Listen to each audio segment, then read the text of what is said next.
asxaabey waxaa jiro xaalad 12 sano ya wiilkan 12 sano guriga kale ma bixiyo anaa bixiyo inta ma soo gado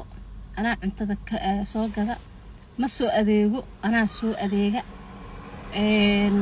cuntada anaa xataa u soo dhiga gaari gaas kuma shubo markuu ma aragtay exercise aadayo anaa kaxeeyo meel kasta uu rabo inuu aado anaa chauffeur u ah okay maanta kulaha Choboleya raba ina aado waa soo kaxeeyay sidii hore loo yaqaanay mar walba anaa soo kaxeeyay ileen markaan soo kaxeeyay Choboleya imaanay cuntadii uu dalbaday ana waa dalbaday labadeena ani isaga fiirnaayo ana isaga fiirnaa guess what guys de ani un baa lacagti soo bixiyay isagina waa kaas halkaas iska fadhiyaa